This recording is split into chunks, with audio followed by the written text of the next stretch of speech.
In a civil society, we are all less safe when ideologues engage in vigilante justice. In some dark corners, this killer is being hailed as a hero. Hear me on this. He is no hero. The real hero in this story is the person who called 911 at McDonald's this morning. That was Pennsylvania Governor Josh Shapiro lecturing seemingly the entirety of the American populace for its reaction to the assassination of UnitedHealth CEO Brian Thompson. He says that it's not okay that people in quote-unquote dark corners seem to be celebrating Thompson's death.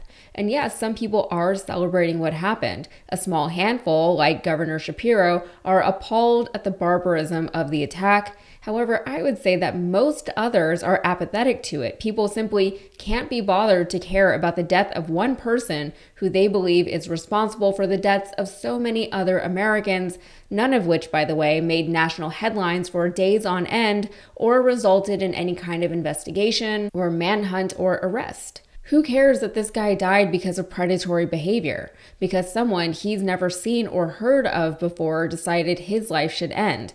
UnitedHealth, along with other major private insurers in this country, make those types of predatory decisions all day long as a matter of protocol, all in the name of big business. But Josh Shapiro isn't the only one who is woefully out of touch when it comes to the sentiments of the American people. The fact of the matter is that none of these people in lofty positions resonate with the American people anymore. They live in a different world from the rest of us just by nature of their positions. So here's Andrew Witty, the CEO of United, the parent company of UnitedHealth, addressing his company in a leaked video.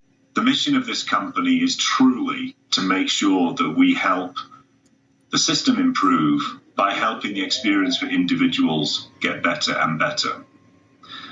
There was nobody who did more to try and advance that mission than Brian Thompson.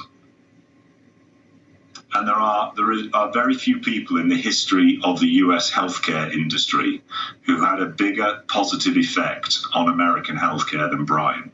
I would love to see his data on how he thinks his company has made the experience of individuals get better and better, unless the individuals he's referring to are not the sick and disabled American people who are paying into his insurance program. There's more. Our role is a critical role, and we make sure that care is safe, appropriate, and it's delivered when people need it.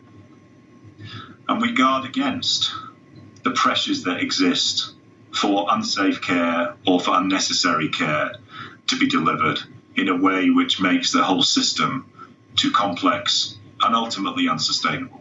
The problem is, insurance companies aren't supposed to be making decisions as to what care is unsafe or unnecessary. Why are insurance companies allowed to override doctors' recommendations for the patients they've actually seen and treated? And there's more, and this is the part that has this CEO, Andrew Witty, getting death threats of his own. I encourage you to tune out that critical noise that we're hearing right now. It does not reflect reality. It is simply a sign of an era in which we live. What we must do is focus on what we know to be true. And what we know to be true is that the health system needs a company like UnitedHealth Group, and it needs people like Brian within it.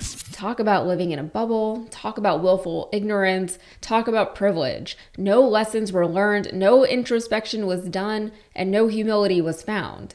And I would have said that those things should not have been expected in the first place. It's very difficult when you're sitting in a high-rise office building in some giant city, maybe in another country, judging from this guy's accent, to understand the plight of the common person. And for them, the common person is everyone who is not them. They sit insulated and isolated in their offices. You can't blame them for feeling that they themselves are separate from and above millions of people. They literally look down on people, faceless, nameless people who register more in their minds as numbers on a spreadsheet, as data points. They bury their heads in the sand when there is a barrage of horror stories about the damage UnitedHealth and companies like it have knowingly inflicted on millions of families because, for one, it's what they've been doing all this time, and two, it's not really their concern. Their concern is the business, the money, the numbers.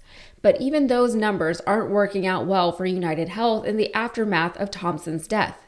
If all these healthcare companies care about is their shareholder value, maybe this will get their attention. For context, the S&P 500 index rose by nearly 1% this week, its third week doing so.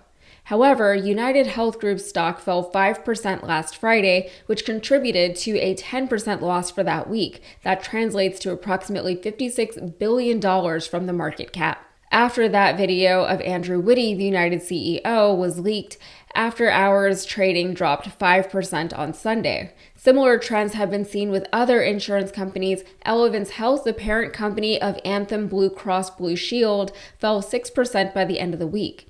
Humana and Centene also fell by 5%, and Cigna fell by 6%. Anthem Blue Cross Blue Shield notably announced a controversial policy change the day that Thompson was killed. They quickly reversed that decision in the wake of his death, possibly because of the assassination, possibly because of the backlash, including backlash from the governor of New York, or possibly because they saw the writing on the stock market wall. If Witty's leaked tape is of any indicator, it's that these companies and their executives will continue to unapologetically put their heads down and work regardless of the negative impacts their companies have on the world and its people. They simply don't care about any of that, or they're deluding themselves into thinking that their companies are doing much better for their American people than they actually are. Their jobs aren't to care about any of us, though. Their jobs are to make money for themselves and for their shareholders, and that's it. However, where there's a leak, there is a disgruntled insider, and it is telling that much of the criticism over healthcare practices and companies in this country hasn't just come from victimized patients. A lot of it has come from doctors who have had to fight insurance companies to get their patients the care that they need, because according to Witty, it's the insurance company's job to decide what is necessary for a patient and what isn't. Friendly reminder that health insurers are not typically doctors, but also how normal is it for doctors to recommend paths of care for patients that they haven't seen themselves?